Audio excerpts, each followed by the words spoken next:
हिंदू धर्म ग्रंथों में कामदेव को प्रेम और आकर्षण का देवता माना गया है। धर्म ग्रंथों में वर्णित कथाओं के अनुसार कामदेव भगवान विष्णु और देवी लक्ष्मी के पुत्र हैं। ऐसा माना जाता है कि कामदेव का विवाह देवी रति के साथ हुआ था, जो कामदेव की तरह ही प्रेम और आकर्षण की देवी मानी जाती हैं। परंतु कुछ कथाओं में कामदेव को स्वयं ब्रह्मा जी का पुत्र भी बताया गया है और इनका संबंध भगवान शिव से भी है। धर्म ग्रंथों में कामदेव का स्वरूप सुनहरे पंखों वाले एक सुंदर नवयुग की तरह प्रदर्शित किया गया है, जिनके हाथ में धनुष और बाण है। इनकी सवारी तोते को बताया गया है। ये तोते के रथ पर मछली के चिन्ह वाले लाल ध्वज लगाकर विचरण करते हैं। परंतु कामदेव को कुछ शास्त्रों में हाथी पर बैठे हुए भी बताया गया है। कहते हैं कि भगवान शंकर ने अपने तीसरे नेत्र से कामदेव को भस्म कर दिया था। उसके बाद उनके अगले जन्म में उनकी पत्नी रति के साथ कामदेव का पुनः मिलन हुआ। तो दोस्तों चलिए आज जानते हैं कामदेव और रति की प्रेम कहानी के बारे में।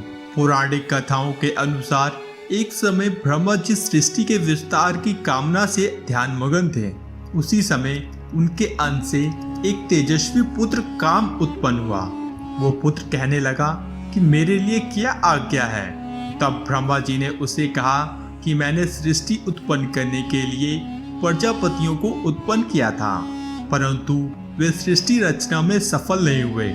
इसीलिए यह कार्य अब मैं तुम्हें सौंपता हूँ और इसे पूर्ण करने की आज्ञा देता हूँ। परंतु ब्रह्मा जी की बात सुने बिना ही कामदेव वहां से विदा होकर अदृश्य हो गया। यह देख ब्रह्मा जी को क्रोध आ गया और उन्होंने कामदेव को श्राप दे दिया कि तुमने मेरी आज्ञा का पालन नहीं किया है, इसीलिए तुम्हारा जल्दी नाश हो जाएगा। यह सुनकर कामदेव भयभीत हो गए और हाथ जोड़कर ब्रह्मा जी के समक्ष क्षमा मांगने लगे। काफी देर तक कामदेव के लगातार विनती करने पर ब्रह्मा जी प्रसन्न हुए और उन्होंने कामदेव को रहने के लिए 12 स्थान दिए।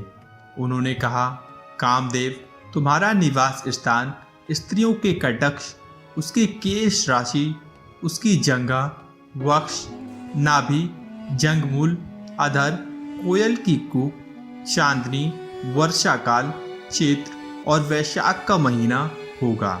इसके बाद ब्रह्मा जी ने कामदेव को पुष्प का धनुष और मरट, स्तंभन, चुंबन, शोषण तथा उम्बादन नाम के 5 बाण दिए।